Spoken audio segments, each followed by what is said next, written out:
about home. They're married to real estate. Okay. Hello, everyone, and welcome back. Hi, Mary. How are you? Good morning, Mary. A pleasure to see you. You're going to ask me what's going on, yes, aren't you? What's going on? Life is going on.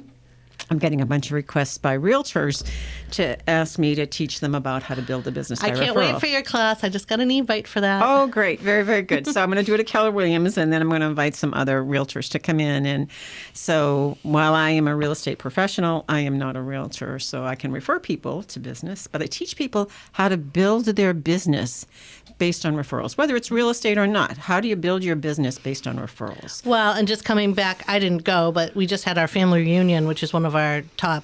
We have two big events with Keller Williams, and just a mere 15,000 people to network with. So I think your class is going to be super timely. I think so too. Plus, I'm providing lunch. Oh, well, there we go. There you go. Well, then I'm definitely in. So, Mary, I know you've got a lot on your plate right now. What's cooking? Yeah, so I've got, I'm showing some property. I've got some buyers that I'm out looking at, some in Arlington, some in Andover, Westford area. I had a list appointment yesterday, so I've got a few listings coming up, but I don't know. It's like a slow, I don't know if Easter got in the way because it's early this year, it feels, or I don't know if that's even true, but people just are like, no, not not March 15th, April 1st. No, not April 1st, April 15th or 13th. So, it's all going to go at once and be a little chaotic, but I'm ready. I'm organized. I saw a listing on Facebook today. It looked like a small house in Westford. I wrote the agent, and I said, "So what is the list price?" She said $785, and all I could think about, ladies, especially as we're talking about the budget of the town, is what Kristen Last said to us recently, which was what the average price. Thank you. was over $700,000. Yep. Yeah. What an amazing, amazing status. So let's have fun today, and let's talk about one of my favoriteest things in the world, libraries and books and information and sharing it with everybody. Let's introduce our guests. So we have Ellen Rainville here. She is the director of the Fletcher Library here in Westford. And we have Marianne Seraphin, and she is president of the Friends of the Library and co-chair of the J.V. Fletcher Library Friends Foundation.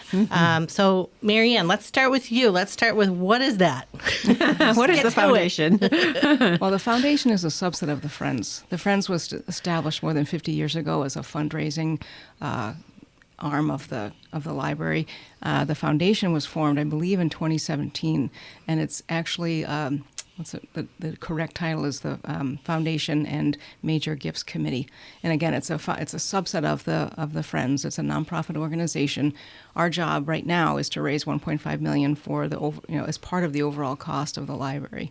So that's our job. There's a separate. And you have several years to do that, right? We have 3 years to do that, to raise the money. And we launched what we're calling the 1,000 Homes campaign 2 weeks ago, and the response so far has been fantastic. And what is that? What is the 1,000 Homes? 1,000 Homes is a program that was modeled after something that the Hopkinton Library did, where they essentially asked 1,000 homes to pledge $1,000 over the course of 3 years.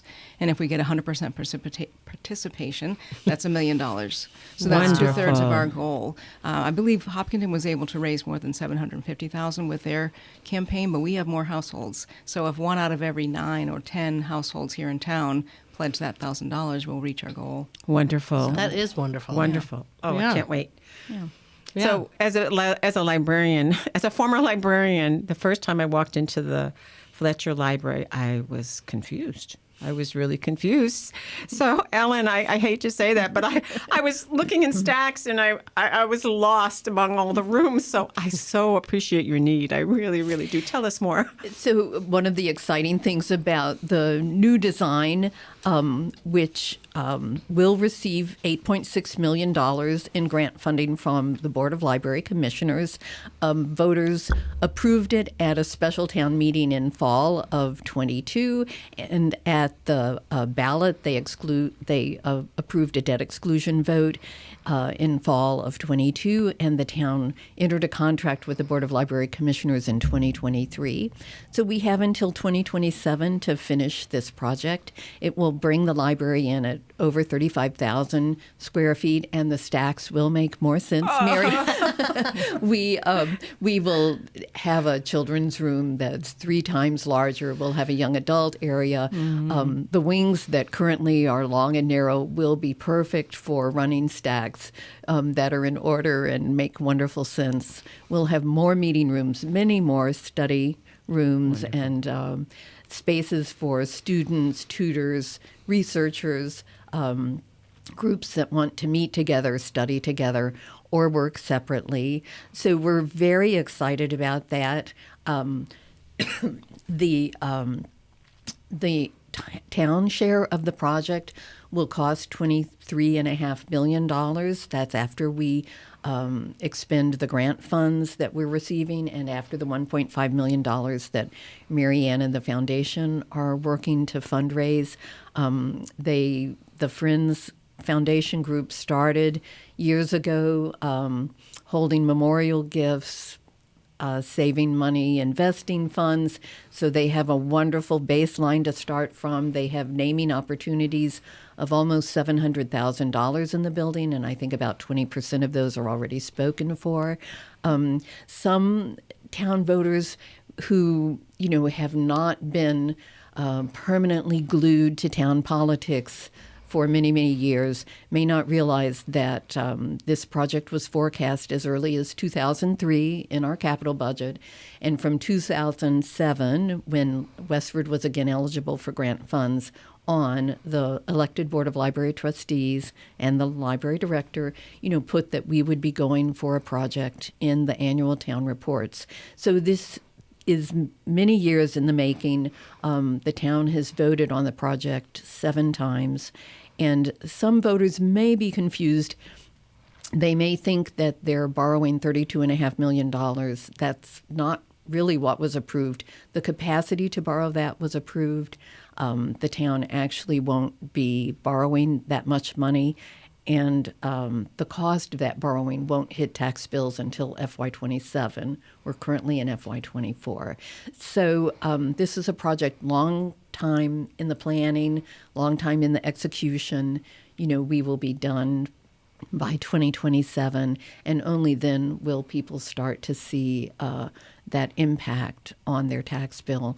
And it is coming on board as other large town projects are being paid off. So that payment, the town treasurer who borrows and does bonding, will hope to smooth over the impact so that won't be a spike on people's tax rates. Right. I think that's a big concern because there's budget issues going on right now. Right. And it's interesting that you say that. I think a lot of people don't know town politics and how it runs, and that this has been on the radar for, what did you say, since 2003? 21 years. Yeah. So it's not new, but it's new and immediate, when the press and when it's about to be voted on and and all of that. So I can see that that's definitely a challenge. And kudos to you for understanding all of the different wheels in motion with the town government, because a lot of people don't, and how that works. I'm very undereducated on that. I think the town has done a really good job in trying to educate everybody, but you're not going to, we know that you're not going to reach everyone, and we're trying to help get the word out as well with 1,000 Homes mailing and other things, that this is not, it's not like the town is sitting on $32 million, and if they don't spend on the library, it goes to the schools. That's not how it works.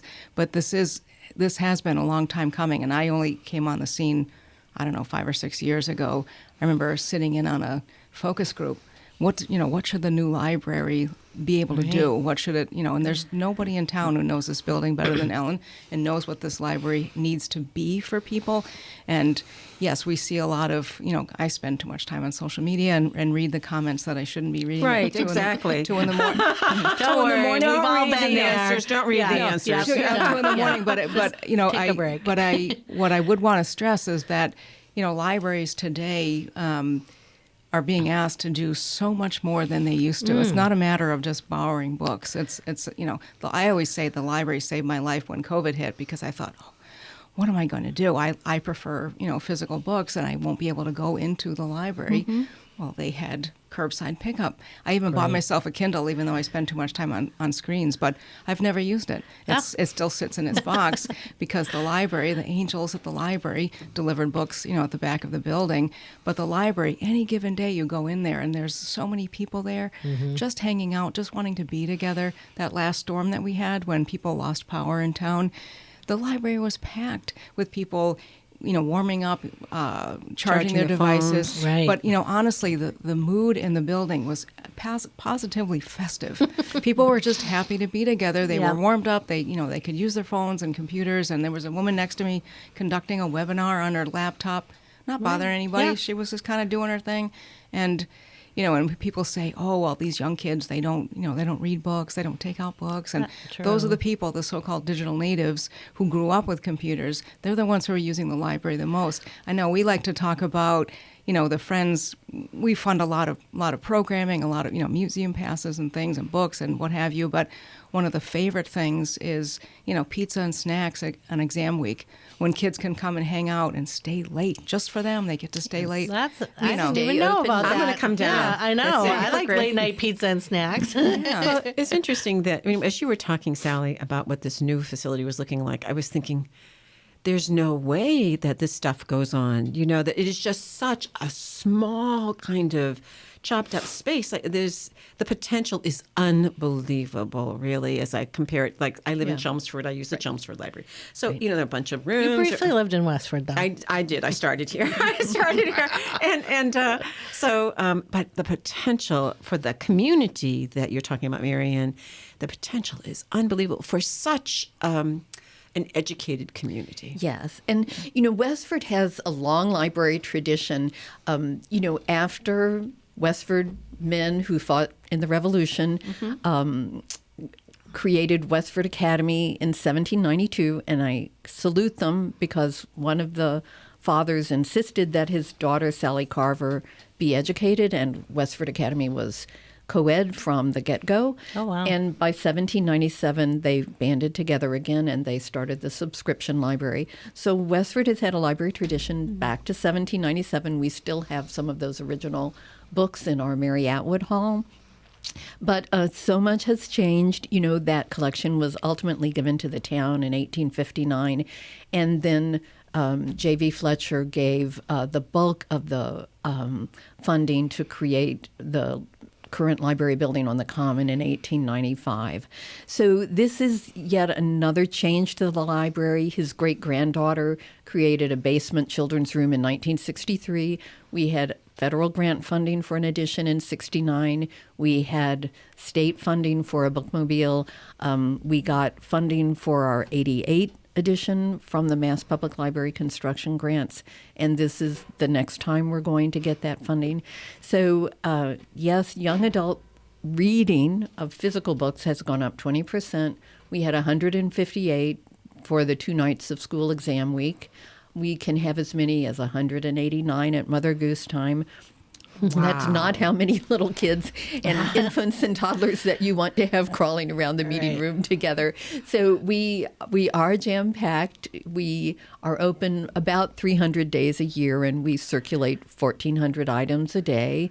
So, the impression that somehow libraries are withering away and are no longer relevant, simply isn't based in fact. Right. I agree with that. I was, yes. That was brought to my attention, and I was like, what? No, of course they're always relevant, always will be. And that brings me to, you guys, I looked on the on the website to see, you're keeping the facade, right, of the old building, and then the rest, kind of will be modern-y, and there'll be more parking, which, was always kind of a thing for townspeople.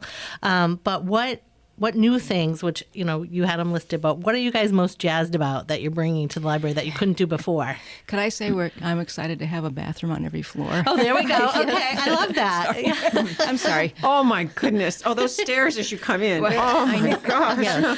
Which are no longer building compliant, So that's right. We'll comply with building codes, with energy codes, with the new stretch codes. We'll have sustainable energy.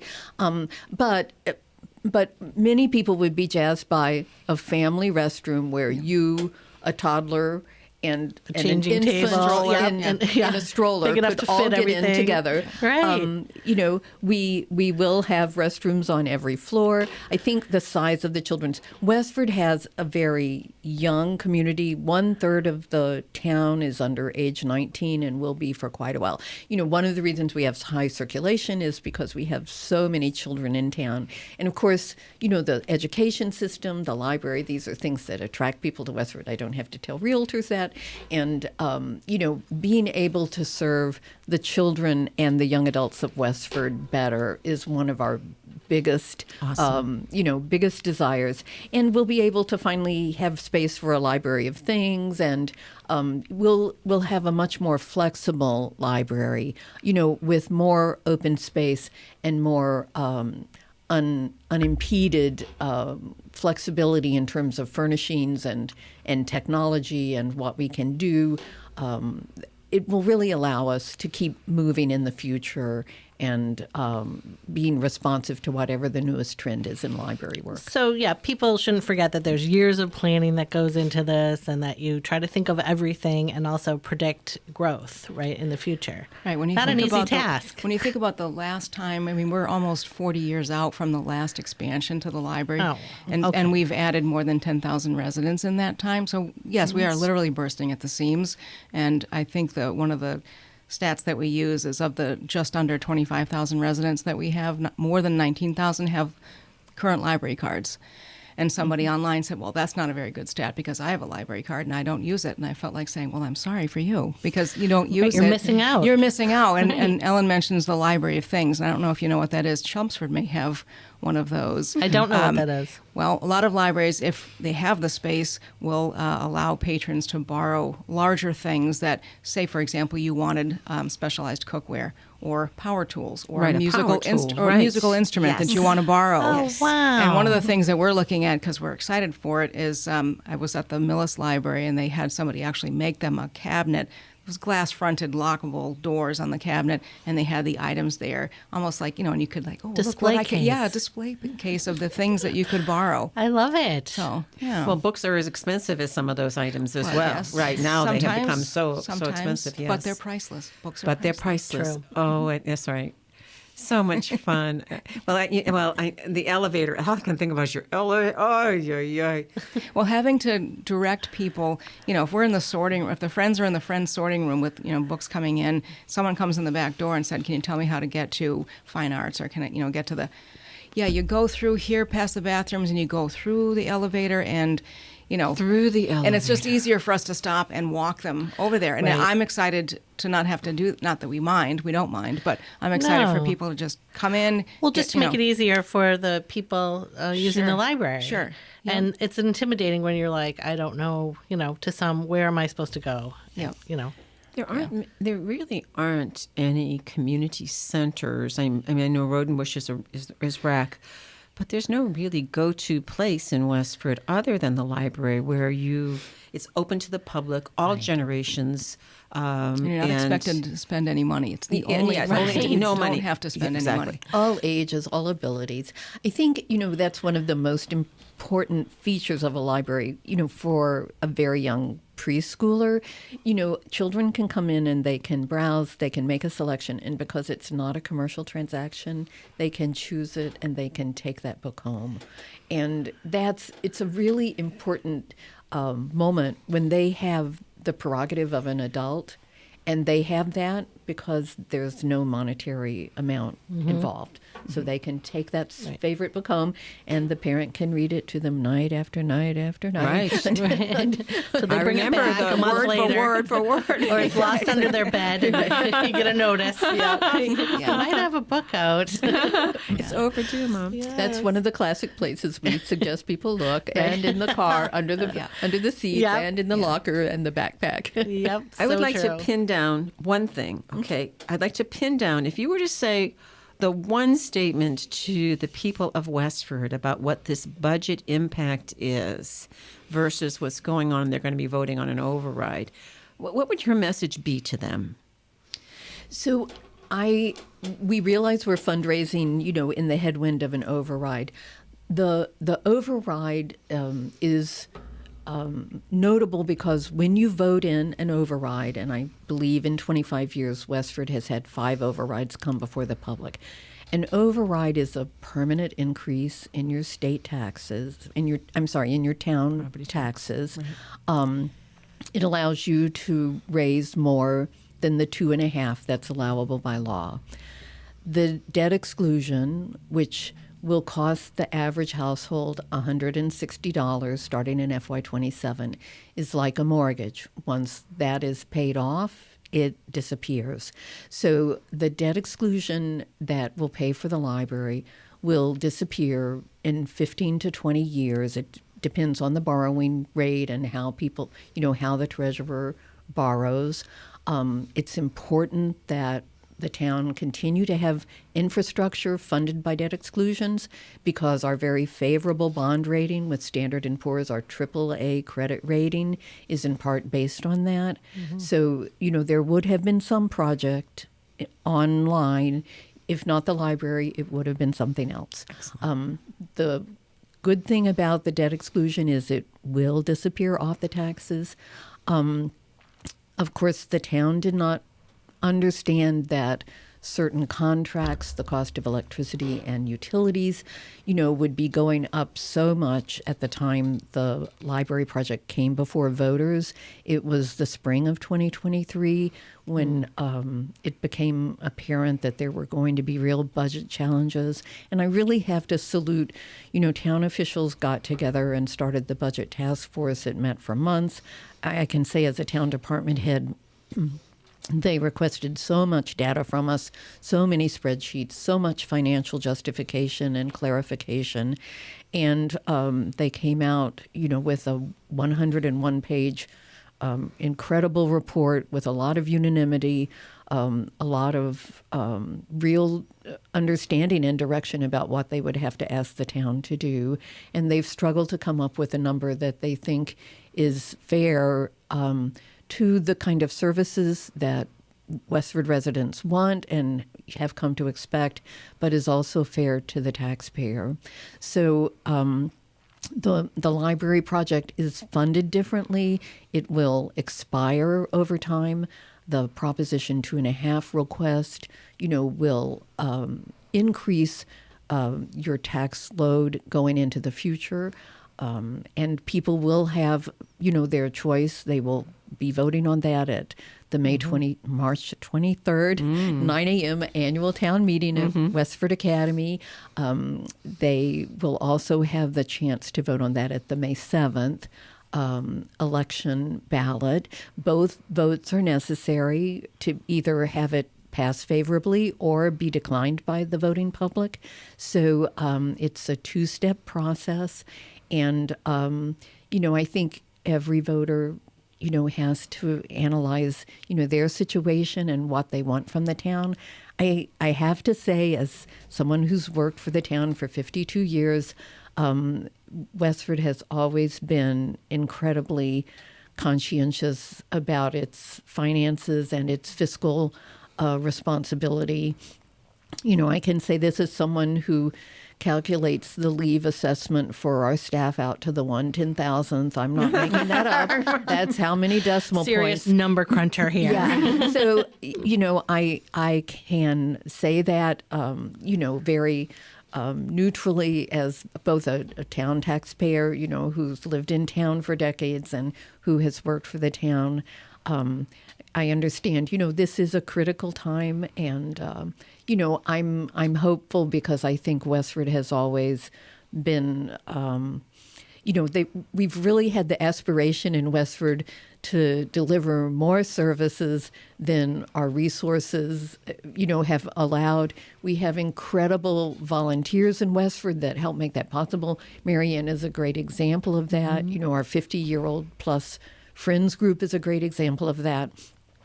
Elected officials, appointed officials, a whole host of volunteers, are working really hard with town staff to make Westford work.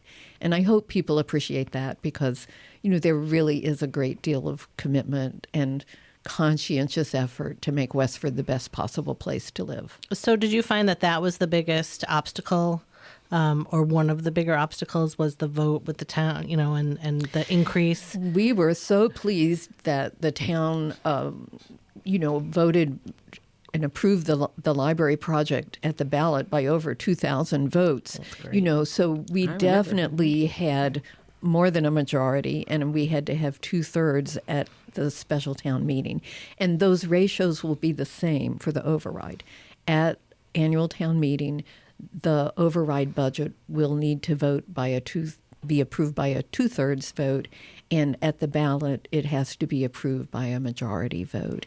So, it's a time to be informed and to participate and to understand literally that every vote does count, because those margins and those ratios can make a huge difference. I have a director friend whose library project lost by 14 votes. Oh, wow. So, our fire station passed by 140 votes.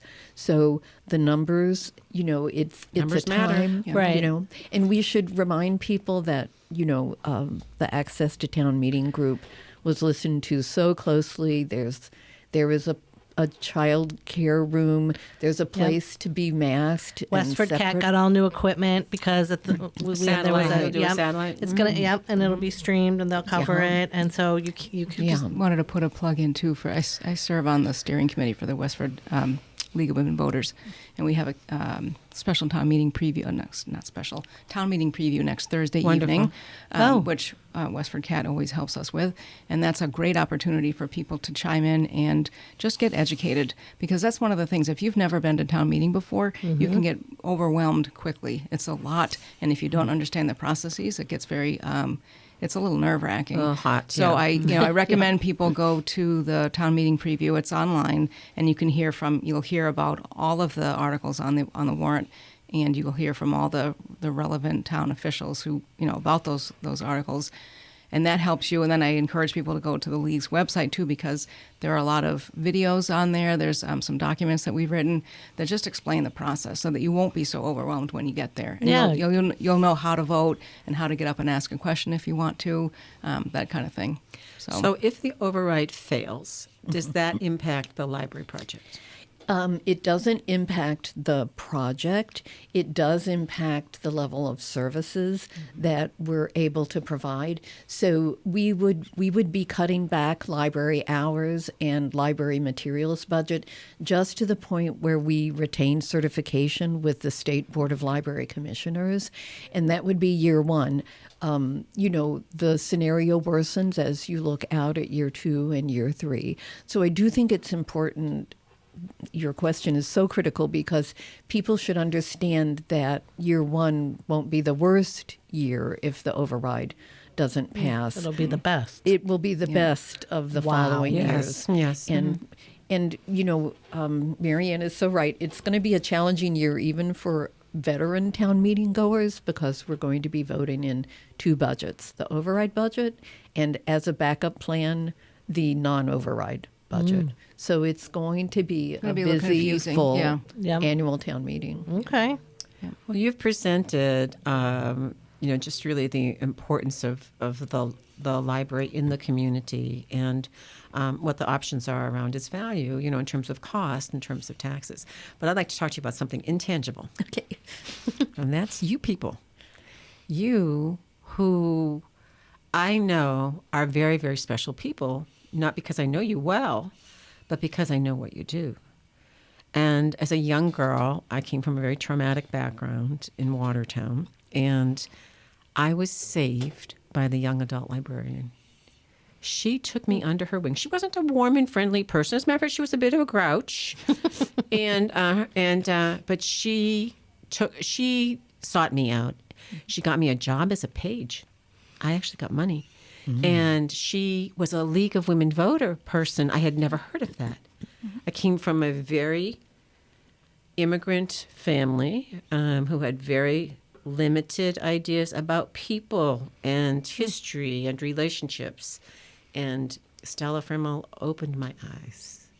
And I know that the people who work in libraries are committed to knowledge and awareness and inclusiveness. And you were you are just angels. You're angels for the values, I values that we agree want with our that. children. I think we were trying to decide whether to move to Westford. We were living in Natick, and I walked into, and I love the Natick Library. I walked in, and it was like angels were singing. I don't know, like you walk in, you could be anybody. You walk in the front circulation desk, and it's like walking into Cheers. Everyone knows your name. They know your name, and they know what kind of books you like. And it's not just because of who I am and the role I serve. They know that about everybody. And I always say that the first thing I've ever done when I've moved to a new place is to go to the library and get a library card, because that's how important that is. That's before we do anything as a family, because my fondest memories are of going to the library with my mom and of her reading to us. And I read to my kids up through middle school every day from the time they were 2 weeks old. Books have been my life. And I always wish, like, people think I work at the library. And I wish I did. I don't. I mean, I do, but I don't.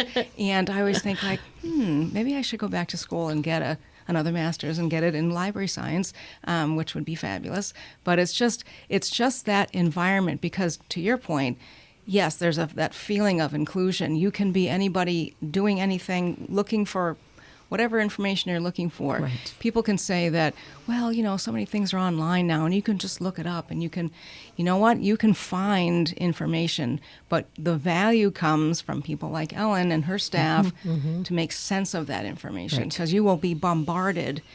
Google's great. Right. But to make sense of it in a very challenging world, you need librarians and people who... And the personal touch. Sure, You just can't, that's not going to be replaced. People are all worried about AI and robots and everything, but, we're human. We like I'm still human waiting for the robot interaction. to, like, clean my house and make my dinner and all but of they're that not going to make them to do those things. They're No. going to, like, take your job away or something instead. Yeah. So what other fundraising are you doing for the foundation? Well, I mean, the main campaign is the 1,000 homes, but as Ellen mentioned, the naming opportunities, there are obviously a lot of areas in the library where people may choose to put their family's name on a room or, in memory of a loved one. We spent a lot of time. I want to give kudos to my co-chair, Mary Cacciatore, who she's kind of the brains of the operation. We joke that she's the back end, I'm the front end, because she's got a computer science background. So she makes sure that all the processes, all the payment processes, all the things happen in the background actually happen. And I'm the one who's like, yeah, sure, I'll go ask for money. That's fine. I can talk to anybody. And but where was I going with that? Yeah. So we visited a lot of libraries to see how they did it, how they raised money, how they did their naming opportunities, how they presented that information. Littleton did a lovely job in their library with, we don't want to put a plaque on everything, but there'll be, nicely done signage throughout the library. And we just want to make sure that it's done nicely and so it kind of blends in with the new building. But I'm kind of surprised at the number of people who are reaching out to us, hey, could we put our name on, because the library means so much to so many people. And, it's a significant money that people are giving us, which is fabulous. Right. Is the foundation a 501(c)(3)? It is. Because it's a subset of the Friends, it's got the same tax ID number. We have separate treasurers, separate accounts, separate banks, so that we are accounting for the money in a proper way. And we have a new CPA that can help us handle larger sums of money, because hopefully we'll have so much money that, we may trigger an audit or something like that. Well, no, so we're prepared for that. Yeah, I was just thinking about the 100 women. Are you in the pool? Has anyone we are. nominated you? Okay. Yep. You're in the So pool. you just need to Somebody get on. nominated you? Okay. Okay, Yep. good. Good. Yeah. Yeah, because that would be $15,000 ultimately. Sure. Yeah. That would be Yep. helpful. Everything's helpful, though, right? It is. someone Everything has is to give helpful, and I did want to mention their that piggy bank or a nice. That's a nice segue. One of the things that the Belmont Library is doing, they're building a completely new building, and they have a wall for all. So it's very important to us that everyone who gives any amount has their name on the building somewhere. We don't know exactly what that's going to look like or where it's going to be. Ellen had suggested maybe up and down the stairwells, but everybody, whether it's $10 or $100,000, your name will be on the wall, because this is everybody's library. It's such a fabulous community resource. We like to think it's the gem of Westford Common, and we want everybody's name on there. I love So, that. Every amount. I think Every you should, amount. every you amount, should lead with absolutely. that. You Yep. should definitely lead with that because people do want to feel good about giving. Yeah. And, that also leads to, we talk about it in real estate, generational wealth and leaving a legacy. And that's That's doing right. it, whether it's Yep. your dollar or your Yeah. $10,000. Yep. Yeah. So Sounds that's a great really idea. important. We're just I now think. figuring out, like, again, what that's going to look like and the giving levels, and are there going to be names associated with, that level, the Platinum Club or whatever it is. But it's just very important to all of us that everybody be recognized, every donation be recognized. That's fantastic. And every amount is welcome. Every It's amount. important. Yes, You every may amount. not have a legacy or you may not have $1,000 to give over 3 years, but any amount, it Yeah. will, it's all going to matter. It is. It all matters. Yeah. Yeah. I love that. I love that. So, is there anything else that you ladies would like to tell people or, where can they donate? It's easy, right? It's easy to donate. They can go to our website, and it's all online. Honestly, there's a fee involved if you give online, so we're happy to take checks too. There's our P.O. box, or you can bring it to the library. You can mail it to us. That way we kind of avoid the fees, but we look at that as a business expense. The foundation is covering the processing fees for online payments, so people don't need to worry about that. So yeah, they literally can walk in and give us a Tax check. deductible donation. Yes. It is tax It is tax deductible because we deductible. are a nonprofit. That's exactly right. Wonderful. And if you're an older resident and you have required minimum distribution or a qualified charitable distribution through your IRA or some such donor advised fund, you can do that. You can go directly, give Corporate it to us. matching. Yeah, we can take corporate matching. People forget about that We sometimes. can take, you want to give us shares of stock, we can take that too. Okay. So yeah. I have some pretty low Tesla ones right now. Oh, well, there you go. There you go. Yeah. I mean, we are going after, I shouldn't say going after, we are approaching area businesses as well. It's not just individuals, but businesses too, Right. for donations. So, I mean, and it doesn't matter to me what industry they're in, they're neighbors. And as neighbors, they should, supporter supporting the library too. Yeah. It's a tough job fundraising.